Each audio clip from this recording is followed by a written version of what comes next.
समानता और समरसता, ये तीन शब्द बहुत ही प्रचलित हैं। तो आप समरसता के पक्षधर हैं कि स्वतंत्रता के पक्षधर हैं?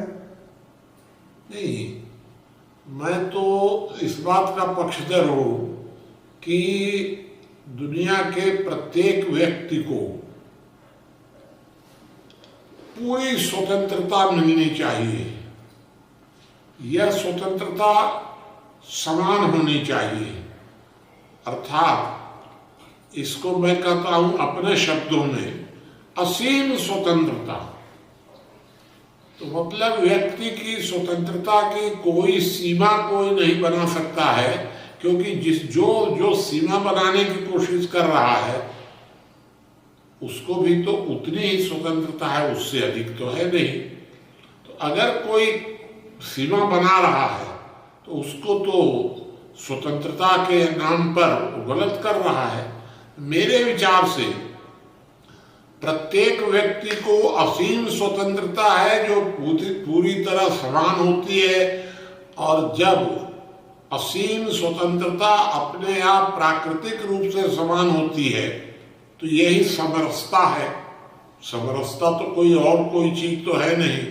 समरसता का मतलब तो यही है कि प्रत्येक व्यक्ति को अपनी योग्यता और क्षमता के हिसाब से आगे बढ़ने की स्वतंत्रता मिलनी चाहिए और स्वतंत्रता के साथ सहजीवन अनिवार्य रूप से होना चाहिए। मुनि जी, समरसता जो शब्द है वो ज़्यादा संघ के लोग ज़्यादा उपयोग करते हैं, मोहन भागवत जी करते हैं। तो उनको समानता देने में, स्वतंत्रता देने में क्या हर्ज है? क्यों लोग समरसता रहे हैं? नहीं, समरसता मतलब सहजीवन। तो कोई भी व्यक्ति स्वतंत्र हो कैसे सकता है?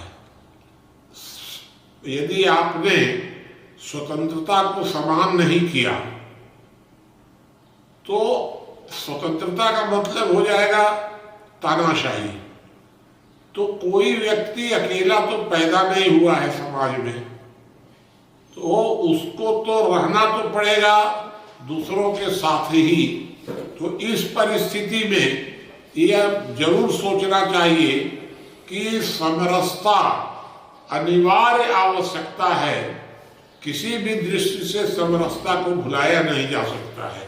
स्वतंत्रता, समानता और समरसता, इन तीनों का बहुत महत्व है और तीनों को एकजुट रखने में कोई दिक्कत नहीं है, क्योंकि प्रकृति ने सबको समान बनाया है, समान दिया है प्रकृति ने। तो प्रकृति ने सबको समान दिया है, प्रकृति ने सबको स्वतंत्र किया है और प्रकृति ने ही मजबूर किया है कि प्रत्येक व्यक्ति समरसता के आधार पर चले।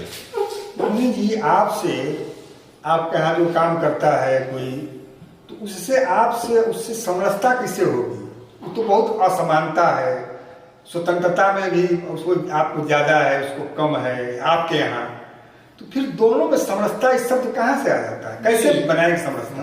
मैं ये कह रहा हूँ क्योंकि वो प्राकृतिक रूप से मेरे और उसके बीच में अंतर है। प्राकृतिक रूप से, ईश्वरीय कहिए उसको या प्राकृतिक कहिए, क्योंकि दुनिया में दो व्यक्तियों की योग्यता कभी समान होती ही नहीं है। तो जब वो असमान योग्यता है तो आप उस असमान को समान कैसे करना चाहते हैं? एक आदमी 5 फुट लंबा है, एक आदमी 4 फुट लंबा है, तो आप दोनों को समान कैसे करेंगे? या तो उसको 5 फुट वाले को 1 फुट काटेंगे या 4 फुट वाले को बढ़ाएंगे, क्या करेंगे? कोई तरीका ही आपके पास नहीं है। तो जब दुनिया में प्रत्येक व्यक्ति असमान है, उसकी योग्यता असमान है, क्षमता असमान है, तो प्राप्ति भी असमान होगी उसकी। उसको समान किया ही नहीं जा सकता है, तो फिर उसके लिए प्रयत्न करने की क्या जरूरत?